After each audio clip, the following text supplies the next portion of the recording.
We have another top 10 nationally televised matchup on Saturday with major Big Sky Championship implications. Welcome to This Week in Big Sky Football.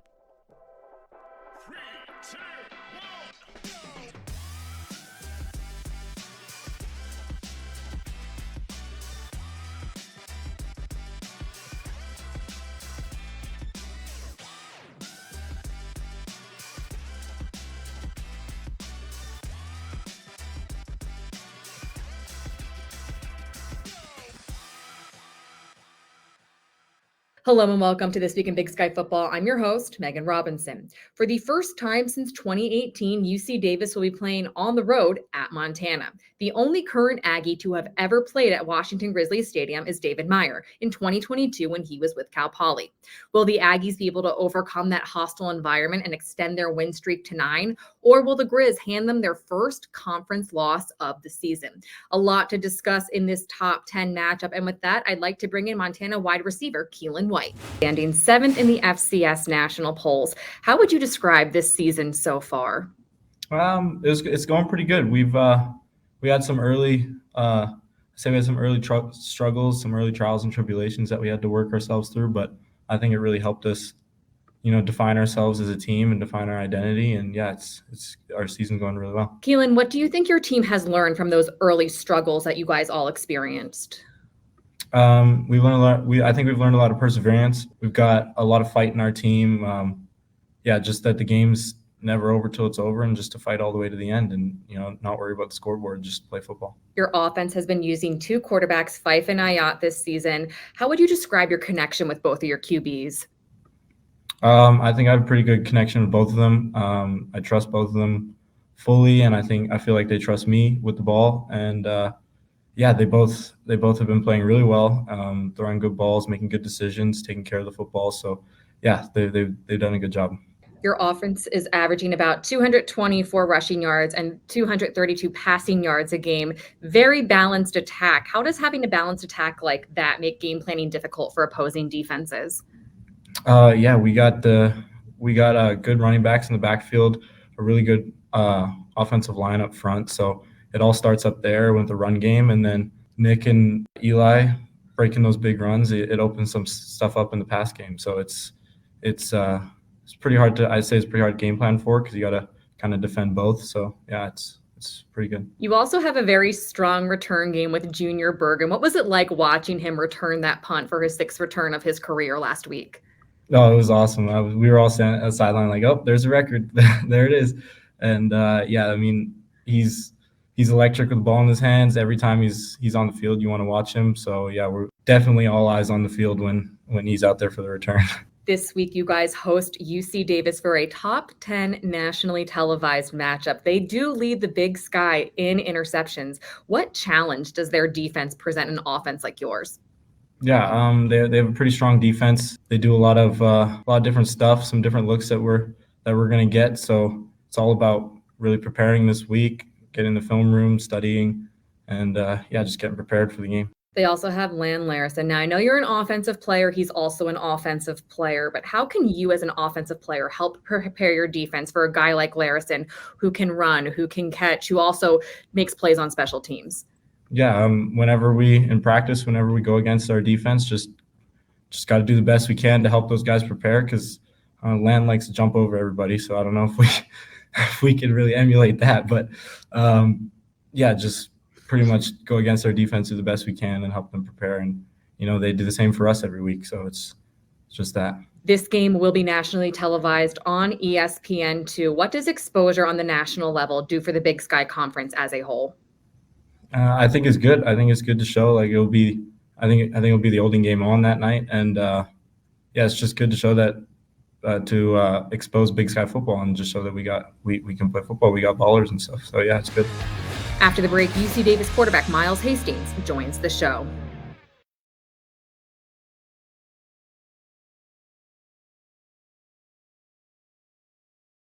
Welcome back to This Week in Big Sky Football. I'm your host, Megan Robinson, joined now by quarterback Miles Hastings for UC Davis. Miles, you started your career with Tim Plow as one of the assistant coaches. He's back this season as a head coach. What's it like having him back for your final year with the Aggies? Yeah, it's been really special. I know a lot of us seniors have been always wanting to play for him. And now that he's the head coach, it's been really, really cool. And, just him and his competitive nature and getting the team ready to play every week. It's been fun. 9 games into this season, you've already surpassed your touchdown total from last year. You have 17 touchdowns, only 1 interception in those 5 Big Sky games that you've played. What is clicking for you this season offensively? As a whole offense, just everyone being on the same page. Everyone needs to know exactly what the intention of the play is. Starts with the O-line, which have been playing great, and then all the way to the receivers, knowing the exact yardage or steps on their routes to be exactly on the same page. One of those guys, of course, that has been on the receiving end of a lot of your touchdowns is Lan Larison. What does his versatility bring to your offense? He's a really talented player, obviously. Just in the run game and the pass game and moving him around. He's really smart and knows so much of the offense. And then on top of that, just his leadership this year, on the sideline during games or during the week, getting us ready, and just the confidence that he brings really, really makes us all play better. Your defense leads the Big Sky in turnovers. They have 3 defensive touchdowns this season as well. How does their creating turnovers impact your game planning on offense? They've been awesome. I know they're trying to reach that touchdown goal this season. Them taking away the ball, it helps us tremendously, with field position and creating momentum. So all those guys have been really elite at it, and starts with our defensive coordinator, Coach Coombs. 6th season with UC Davis, first time playing in Washington Grizzlies Stadium. What have you heard about the environment up in Missoula? Yeah, it's gonna be a really fun one. These the fans are great. They really show out. The team is always really good. Obviously, being in the national championship last year, so it's a really talented team, and it's gonna take everyone to get the job done. What excites you the most about this top 10 matchup on Saturday? The opportunity to even be on ESPN and really show show all the viewers what the Big Sky football is about, which is really talented football, and it's going to be a great game. You have a tough stretch ahead playing Montana and Montana State in back-to-back weeks. What message would wins in those 2 games send to the rest of the FCS? Yeah, those are both really talented teams. So being able to win those games would be big. Right now, we aren't looking into the future. It's really all about Montana and how we're going to get this one done, and then we'll worry about the next ones. Ahead, Brody Greby is a finalist for the William V. Campbell Trophy. We'll hear from him next on what it means to be a nominee for the Academic Heisman.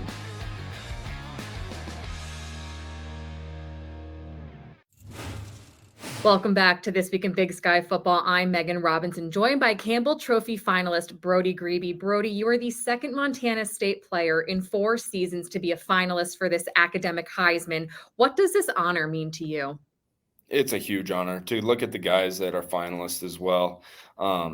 Elite players, elite in the classroom, elite overall as human beings. And to be in that group of people, it's a huge honor. You graduated in May with a 3.93 GPA in mechanical engineering. What's your secret to balancing the coursework with your responsibilities of being an athlete as well? Lots of hard work. One of the biggest things is sacrifices. Sometimes you got to sacrifice maybe your social life, not going out on the weekends or not hanging out with your friends as much, and doing homework when you don't feel like doing it, or studying when you don't feel like it. And it all adds up in the end.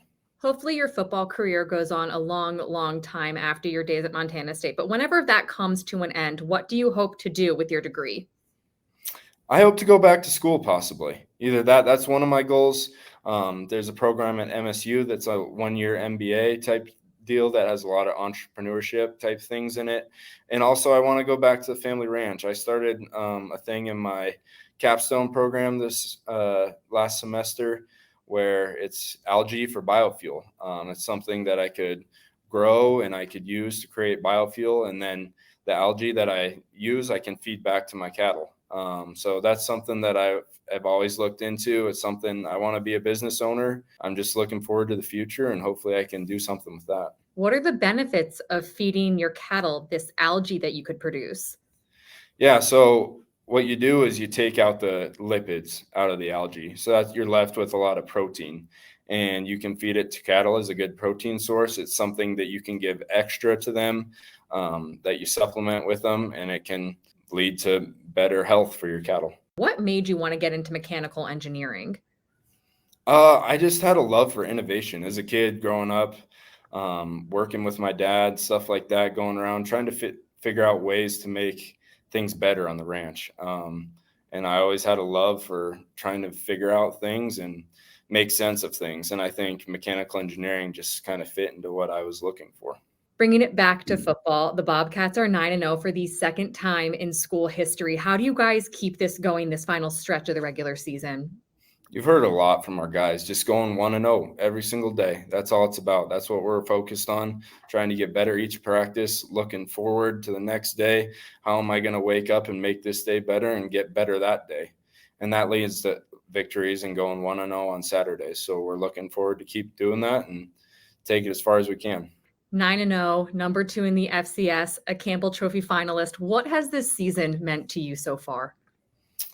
A lot of memories and a lot of hard work and things that I've done over these last couple of years, things that the guys in my class have done. It's a lot of hard work put together and a lot of grinding and a lot of sacrifices made, all put together to try to make the best out of our senior year. And I think collectively as a group of seniors, we're trying to make the most out of everything we can do every single day and take it as far as we can. What goes into making the bracket for the FCS playoffs? Sacramento State Athletic Director and Division I Football Championship Committee member Mark Orr joins the show next to explain. Welcome back to This Week in Big Sky Football. I'm Megan Robinson, joined now by the Athletic Director for Sacramento State University, Mark Orr. Although, Mark, you are not here as an AD today. You are here as a representative from the FCS Playoff Committee. You had the first poll released last week, the top 10, I should say. What are some of the criteria that were used to discuss who should be in the in-season top 10?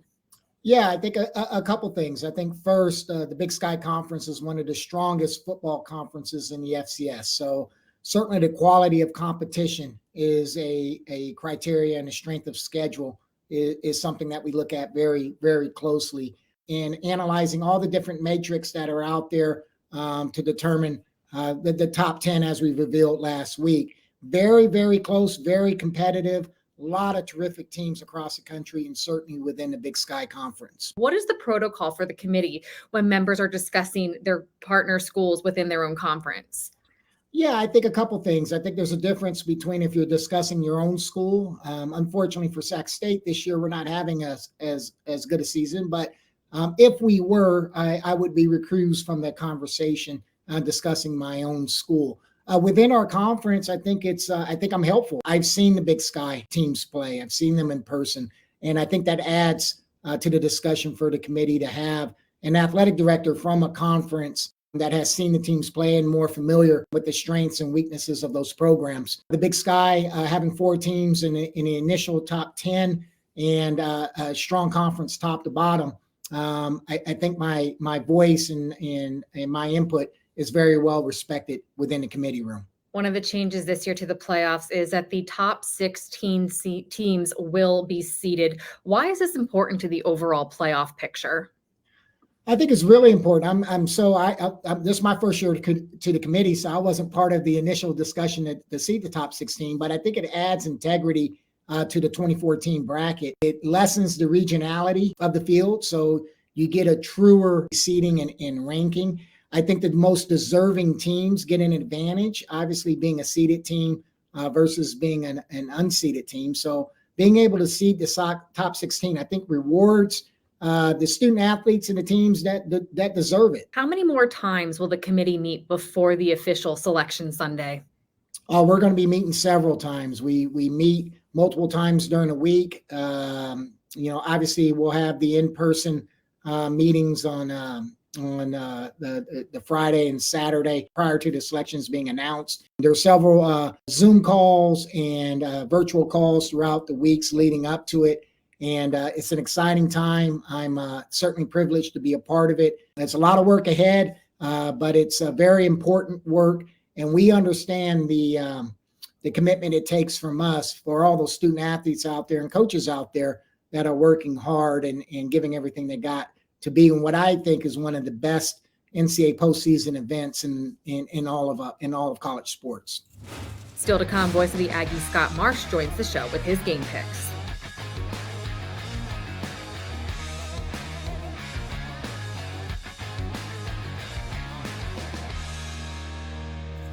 Welcome back to This Week in Big Sky Football. I'm your host, Megan Robinson. Last weekend, we crowned the winners of the Big Sky Cross Country Championships, and this weekend we'll do the same for soccer. Let's see what else is happening around the Big Sky. It was a winning weekend for the NAU cross country teams at the Big Sky Championships. David Malarkey and Allie Andrea Upshaw won the individual titles for the Lumberjacks. Plus, the men secured their fourth consecutive team title, while the women took the top 5 spots, resulting in a perfect finish for their 6th straight team title. Over to volleyball, Northern Colorado enters Week 11 on an 8-match win streak, sweeping 7 of those 8 opponents. The Bears went undefeated in October, dropping only 2 sets the entire month. Idaho State continues to heat up as we approach the postseason.